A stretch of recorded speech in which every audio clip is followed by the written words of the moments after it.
नमस्ते दोस्तों, मैं हूं रघुनंदन नुगजा और आप देख रहे हैं हमारे YouTube चैनल आरवीज कॉमर्स ट्यूटोरियल। दोस्तों, पिछले लेक्चर में हमने चालू किया था हमारा चैप्टर नंबर 3 डिमांड एनालिसिस और इस लेक्चर में हम उस सीरीज़ का अगला लेक्चर करेंगे। तो इस लेक्चर में हम लोग पढ़ने वाले दोस्तों मार्केट डिमांड शेड्यूल। पिछले लेक्चर में हम लोगों ने इंडिविजुअल डिमांड शेड्यूल पढ़ा।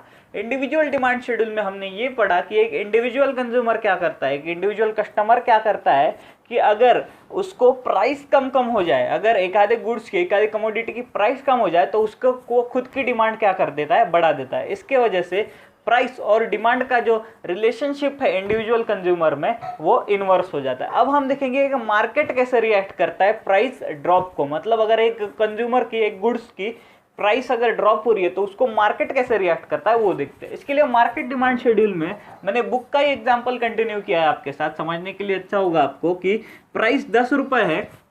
अभी 10 रुपये प्राइस पे क्या हो रहा है कि ए कंज्यूमर 5 यूनिट्स बाय कर रहा है, बी कंज्यूमर 10 यूनिट बाय कर रहा है और सी कंज्यूमर क्या कर रहा है, 15 यूनिट्स बाय कर रहा है। अब ये कैसे बाय करते हैं, इनके इनकम के ऊपर ये डिपेंड होता है। ये हमने पिछले लेक्चर में देखा था कि एक जन की डिस्पोजेबल इनकम इतनी है तो वो इतना ही बाय कर सकता है। एग्जाम्पल के जरिए देख लेते हैं कि समझ लेते हैं कि ये अभी 10 प्राइस पे सिर्फ 5 ही बाय कर सकता है, ये 10 ही बाय कर सकता है, 15 ही बाय कर सकता है। अब क्या हो गया दोस्तों, प्राइस ड्रॉप हो गई 8 रुपये। अब 8 रुपये प्राइस ड्रॉप होने के बाद क्या हुआ, इन ए बी सी का रियल इनकम बढ़ गया, जो हमने पिछले लेक्चर में देखा था कि अब इनकी परचेसिंग पावर बढ़ गई। अब ये इनके लिमिटेड इनकम में ज़्यादा क्वांटिटी बाय कर सकते हैं। अब कितनी क्वांटिटी बाय कर सकती है, समझिए ये 10 कर सकता है, ये 15 कर सकता है, ये 20 कर सकता है। अब क्या हुआ, इन तीनों का मिला के मार्केट बनेगा। मार्केट क्या होता है, इंडिविजुअल कंज्यूमर्स का जो कलेक्शन होता है उसको बोलते हैं हम मार्केट। 10 + 25 10 + 15 25 + 20 मतलब मार्केट डिमांड हो गई 45। अब क्या हुआ, प्राइस और नीचे आ गई। अब प्राइस क्यों नीचे आएगी, समझो इसका कॉस्ट ऑफ प्रोडक्शन कम हो गया, गवर्नमेंट ने टैक्सेस कम कर दिए, या तो कोई दूसरा और मार्केट सिनेरियो होगा। फिर क्या हुआ, अब ये ए कंज्यूमर जो है ये और क्वांटिटी डिमांड करेगा। इसने समझो 15 की, इसने 20 की, इसने 25 की, इन तीनों का मिला के अब मार्केट डिमांड हो गई 60। मतलब हमने इसमें एक ट्रेंड ऐसा देखा है कि जैसे जैसे प्राइस कम हो रही है मार्केट की डिमांड बढ़ते जा रही है।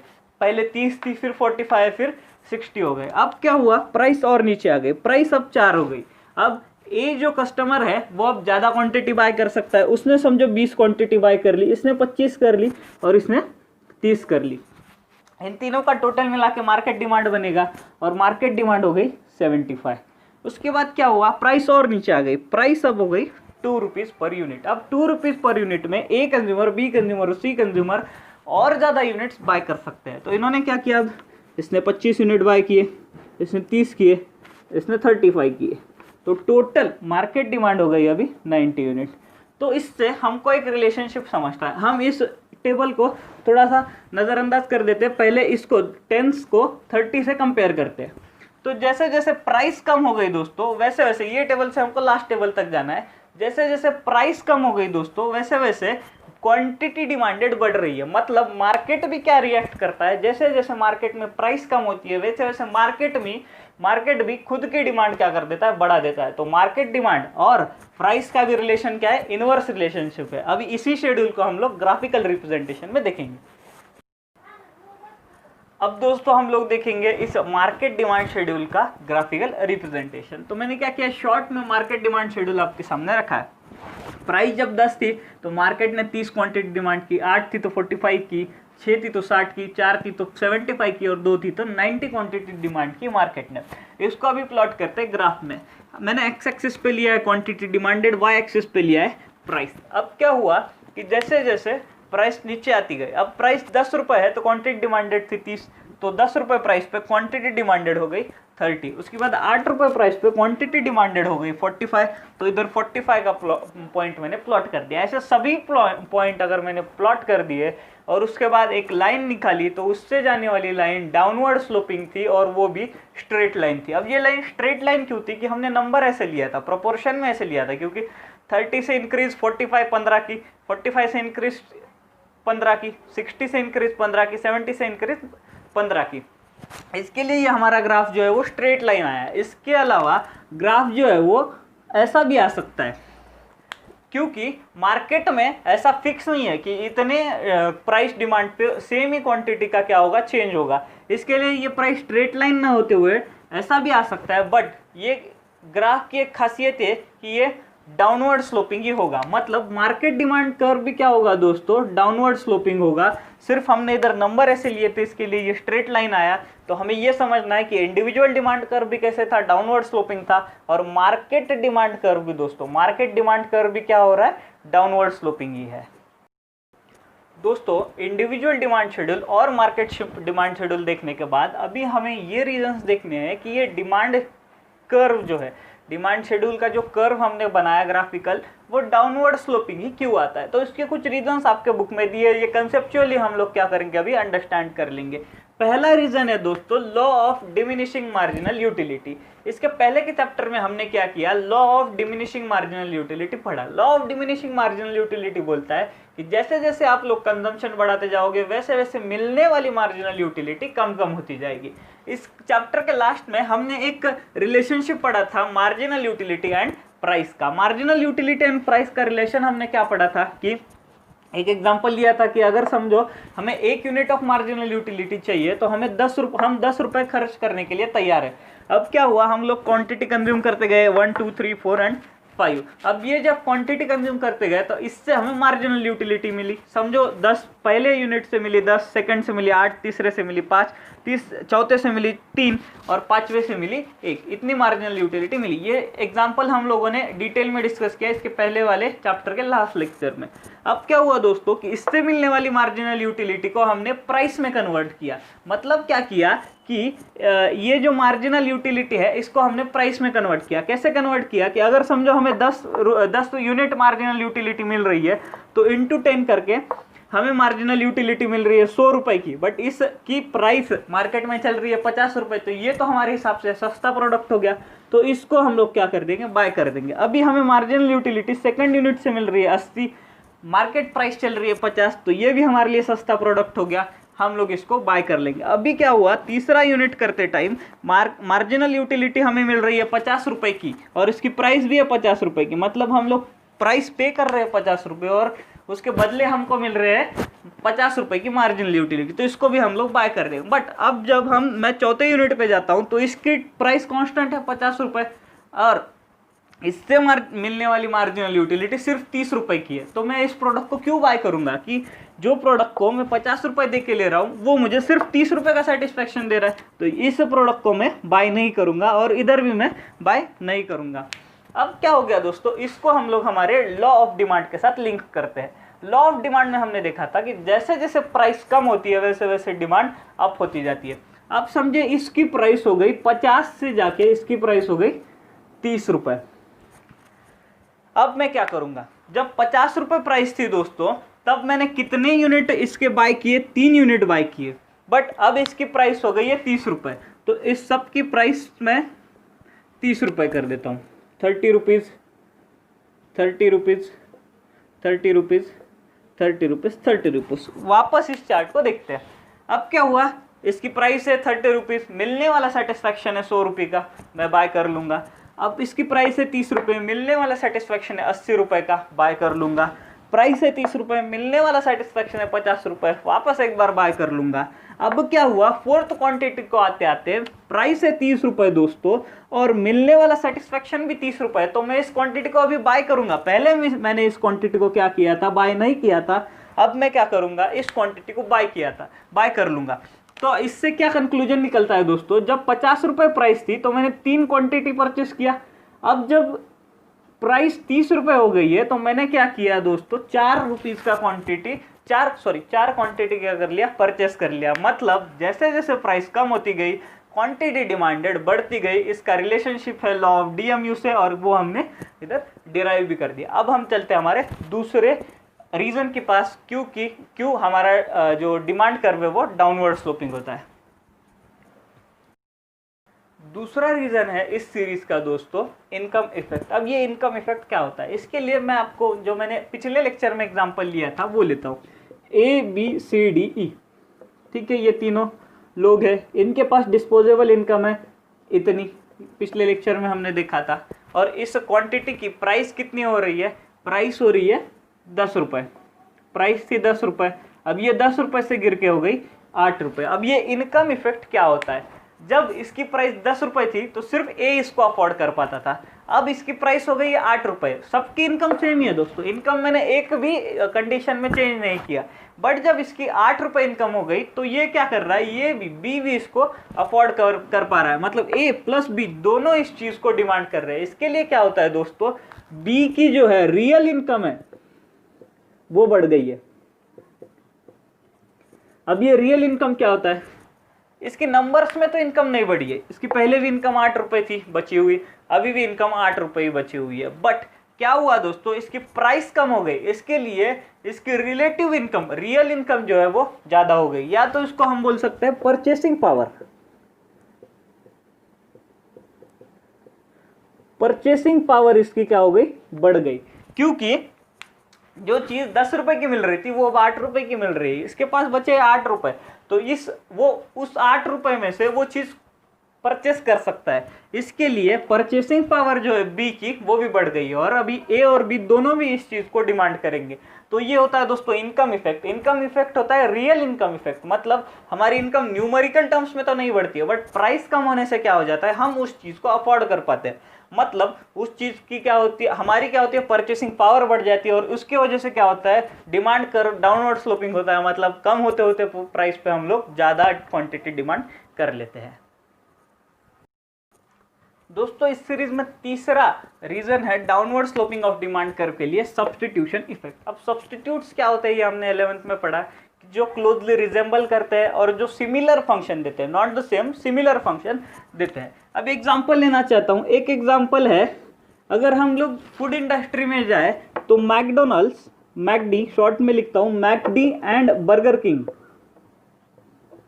मैकडी एंड बर्गर किंग क्या है, सब्स्टिट्यूट है, दोनों भी बर्गर बेचते हैं, बट दोनों की क्वालिटी अलग हो सकती है, बट दोनों भी क्या करते हैं, बर्गर बेचते हैं, मतलब मैकडी का बर्गर बर्गर किंग के बर्गर से क्या है, सब्स्टिट्यूट है। अब क्या हुआ समझो, मैकडी वाले ने क्या किया, उसके बर्गर की प्राइस बढ़ा दी। अब क्या होता है दोस्तों कि जो लोग मैकडी का बर्गर पहले अफोर्ड कर पाते थे, समझो बर्गर था 50 रुपए का, तो तुम मेरे जैसे लोग उसको अफोर्ड कर पाते थे, अब क्या हुआ, बर्गर की प्राइस मैकडी ने बढ़ा के कर दी 80 रुपए कर दी, बट बर्गर किंग के बर्गर की प्राइस उतनी ही है, बर्गर किंग के बर्गर की प्राइस समझो 40 रुपए है, ठीक है। तो अब लोग क्या करते हैं, मैकडी का 80 रुपए का बर्गर खाने के बजाय वो शिफ्ट कर जाते हैं बर्गर किंग के उधर, क्योंकि उनको भले ही पहले बर्गर किंग का बर्गर इससे कम हेल्दी हो या तो फिर क्वालिटी में कम हो, फिर भी वो लोग क्या करते हैं, प्राइस के तरफ देखते हुए वो इतनी प्राइस अफोर्ड नहीं कर पाते, इसके लिए वो क्या करते हैं, बर्गर किंग के इधर जाते हैं। इसके लिए क्या होता है दोस्तों, जब मैकडी के बर्गर की प्राइस बढ़ती है तो बर्गर किंग की डिमांड भी बढ़ जाती है, बर्गर किंग की डिमांड बढ़ जाती है, और जब बर्गर किंग की डिमांड बढ़ रही है, इसके वजह से क्या होता है, मैकडी की डिमांड कम हो जाती है, क्योंकि मैकडी का जो कंज्यूमर बेस है वो अब किधर जा रहा है, बर्गर किंग के तरफ जा रहा है। इधर हमारा लॉ ऑफ डिमांड या तो फिर डिमांड और प्राइस का रिलेशनशिप होल्ड गुड करता है। कैसे, जैसे जैसे प्राइस बढ़ रही है क्वांटिटी डिमांडेड दोस्तों कम होते जा रही है सब्स्टिट्यूट में। ये हो गया सब्स्टिट्यूट का, मैकडी और बर्गर किंग का। और एक इंटरेस्टिंग एग्जांपल लेते हैं सब्स्टिट्यूट्स का।